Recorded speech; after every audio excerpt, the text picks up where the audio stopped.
యోబు గ్రంథం 42వ అధ్యాయము 5వ వచనము 6వ వచనాన్ని నాతో కలిసి చదవలసిందిగా కోరుచున్నాను. Ready, 1 2 start.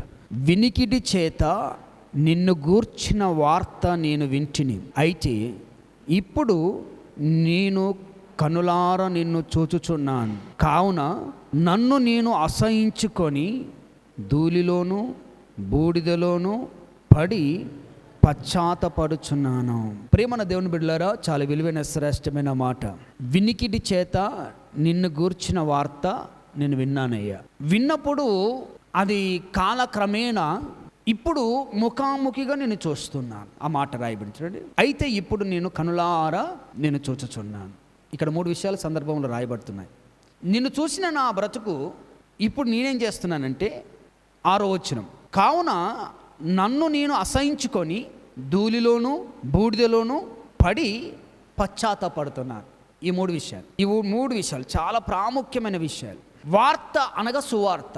ఎవరో నిన్ను గురించి నాకు చెప్పారు, అది సత్యమని భావించి నేనేం చేశానంటే నిన్ను ఆరాధించుటకు, నిన్ను గణపరచుటకు, నిన్ను మహిమపరచుటకు, నీకే ప్రాధాన్యత ఇచ్చుటకు, నేను ప్రతి దినము నీ కొరకే నీ విశ్వాసము చేత విన్న ఆ వినికిడి, విన్న ఆ యొక్క సువార్తను బట్టి నీ విశ్వాసం పెంచుకొని నా జీవితాన్ని, నా కుటుంబ జీవితాన్ని నేను ముందుకు నడిపించుకుంటూ ఉన్నాను. దేవునికి మహిమ కలుగును గాక. యోబు తన జీవితంలో శ్రమ రావడానికి కారణం ఏంటిదో తెలుసా? శ్రమ రావడానికి కారణము ఒకంతుకు సాతాను అయినప్పటికీ, సాతాను చెప్తే తన పిల్లలను నల్లగొడతాడా అంటే అది నెవర్ కాదు. అది సాతాను చెప్తే దేవుడు తన పిల్లలను నలగొడతాడా విరగొడతాడా అంటే అది కాదు. వాడు ఒకంతుకు కొన్ని విషయాలు దేవునితో మాట్లాడినప్పటికీ దేవుని ఉద్దేశము, దేవుని ప్రణాళిక ఏంటిదంటే యోబు సువార్తను విని, మంచి వార్తను విని, దేవుని మాట విని తన విశ్వాసమును, తన కుటుంబ జీవితాన్ని ఎంతో పురుగొల్పుకొని దేవుని కొరకు ఎంత ప్రయాసపడి ముందుకు సాగినటువంటి కుటుంబముగా ఉన్నది. అందుకే నేను అట్ట కాకుండా సహజంగా అందరూ ఈ సంవత్సరానికి ఒక్కసారి మందిరానికి వెళ్ళి బలులు అర్పిస్తారు. కానీ ఈయన మాత్రము విన్న వార్తను విని విశ్వాసం పెంచుకొని ఏం చేశారంటే ప్రతి ఉదయం బలులు అర్పిస్తున్నాడు. కానీ ఇంకొకటి కావాలి ఆయనకి. దేవునికి మహిమ కలుగును గాక. ఇంకొకటి కావాలి. ఈ విశ్వాస జీవితము ద్వారా మనం ఈ స్థితిలోనికి నడిపించబడ్డాం, మంచిదే. కానీ ఇక ఈ విశ్వాస పరిమాణము కొలది మనం ఏం చేయబడాలంటే ఇక దేవుణ్ణి ముఖాముఖిగా దేవుణ్ణి చూసే అనుభవములోనికి రావాలనేది దేవుని ఉద్దేశం. దేవునికి మహిమ కలుగును గాక. దేవుని చూడాలి. ఆ మాట అక్కడే రాయబడింది. అందుకనే వినికిడి చేత నిన్ను గురించి నీ వార్త విన్నాను, నా విశ్వాసం పెంచుకున్నాను, నా జీవితాన్ని, నా కుటుంబాన్ని నీ యందు భయభక్తిగా పెంచాను. ఇది ఇక్కడ మట్టుకు బాగానే ఉంది. కానీ ఇంకొకటి ఉంది. ఈయనకు ఇంకోటి ఏంటిదట? కనులారా నిన్ను చూడాలి. నా కనులతో నిన్ను చూడాలి. కాబట్టి ఆ స్థాయికి రావాలంటే నీవు విరగొట్టబడాలి, నువ్వు నలగొట్టబడాలి. గట్టిగా చప్పట్లు కొట్టాలా. ఇప్పుడు ఈ మొదటి స్థాయిలో ఉంటే బాగానే ఉంది. కానీ స్వయాన దేవుణ్ణి చూసే అనుభవములోనికి రావాలి అంటే నీకు శ్రమ ప్రాప్తి కావాలి. ఏ ప్రాప్తి కావాలి? శ్రమ రావాలి.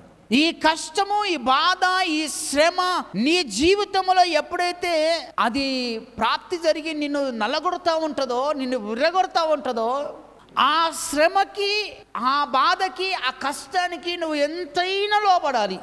ఏం చేయాలి? నువ్వు ఎంతైనా లోబడాలి. ఇది తీసివేయి ప్రభువా అని నేను ఎప్పుడు కూడా అనద్దా. దేవునికి మహిమ కలుగును గాక. అర్థమైంది మాట? సాతాను ద్వారా వచ్చే శ్రమ అయితే నువ్వు తీసివేయని ప్రార్థన చేస్తే దేవుడు నీలోంచి దూరపరుస్తాడు.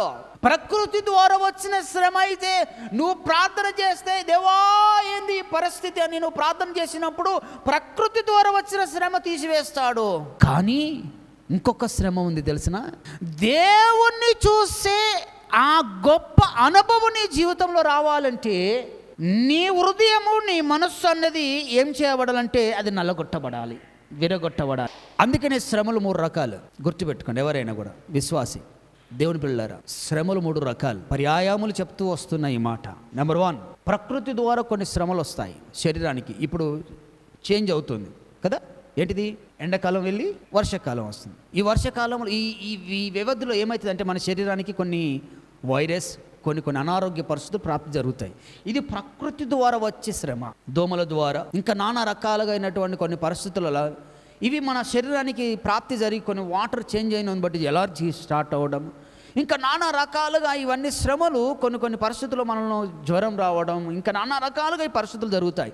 ఇది ప్రకృతి ద్వారా వస్తున్నటువంటి, నువ్వు పాపం చేస్తే వచ్చింది కాదు కదా, నువ్వు అన్యాయం చేస్తే వచ్చింది కాదు, నువ్వు అక్రమం చేస్తే వచ్చింది కాదు. ఇది ఏంటిదంటే నువ్వు ఈ భూమి మీద ఉన్నావు కాబట్టి, శరీరంతో ఉన్నావు కాబట్టి ఇది ఈ శ్రమ నీ జీవితానికి సహజంగా తటాసిస్తుంది.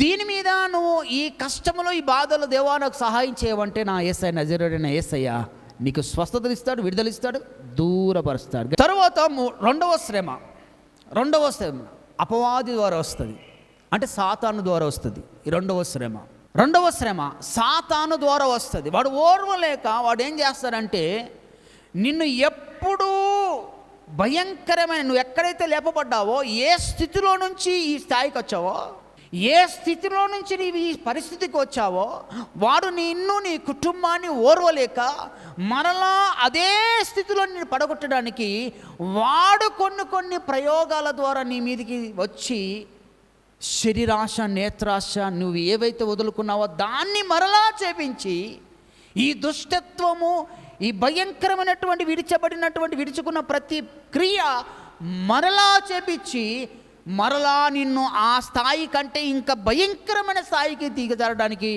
వాడు తీసుకొస్తాడు ఆ శ్రమ. ఇది రెండవ శ్రమ, సాతాను ద్వారా వచ్చే శ్రమ. మూడవ శ్రమ ఇది దేవుని ద్వారా మనకు కలుగుతుంది. ఇది మూడవ శ్రమ. ఈ మూడవ శ్రమ నువ్వు ప్రార్థించిన పోదు, నువ్వు 100 రోజులు ఉపవాసం ఉండి కన్నీళ్ళు గడిచిన పోదు, ఈ శ్రమ పోదు. ఎందుకు? నీకును దేవునికి ఒక ఒడంబడిక ఉంది. ఏం ఒడంబడిక? ప్రభువా, నా విశ్వాసం చేత ఇంతవరకు ఈ స్థాయికి వచ్చాను, నిన్ను చూడాలని ఆశ ఉంది అనే ఈ ఒడంబడిక ఉంది. కాబట్టి దేవుడు కూడా నీకు కనపరుచుకోవడానికి, దేవుడు తనను నీకు కనపరుచుకోవడానికి కూడా నీకు అడ్డు ఏంటిదంటే, నీ హృదయములో ఉన్నటువంటిది గర్వమే కావచ్చు, మొండితనమే కావచ్చు, గరుకుతనమే కావచ్చు, బండలాంటి హృదయమే కావచ్చు, కఠినమైన మనసే కావచ్చు. ఇవి రెండు ఏం చేస్తాయంటే దేవుణ్ణి ప్రత్యక్షము కాకుండా ఇవి అడ్డుపడతాయి. అర్థమైంది మాట? దేవుణ్ణి ప్రత్యక్షతను, ఆయన ముఖదర్శనమును, ఆయన తేజస్సును, ఆయన మహిమను చూడడానికి ఇవి రెండు నీకు అడ్డుపడతా ఉంటాయి. దేవుణ్ణి కనపడకుండా చేస్తాయి ఇవి రెండు. నెంబర్ 1 నీ హృదయ గర్వం.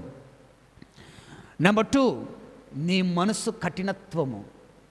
ఇవి రెండు దేవుణ్ణి నిన్ను ప్రత్యక్షము కాకుండా చేస్తాయి. అందుకే ఇవి రెండు నీ జీవితంలో ఎప్పుడైతే విరగొట్టబడతాయో, నలగొట్టబడతాయో, అప్పుడు ఈ విరగొట్టబడిన హృదయము, నలగొట్టబడినటువంటి హృదయము, మనస్సు, అప్పుడు అన్నీ తేలికైపోతాయి. కాబట్టి అప్పుడు ఆయన నీకు ప్రత్యక్షమవుతాడు. గట్టిగా చప్పట్లు కొట్టాలా?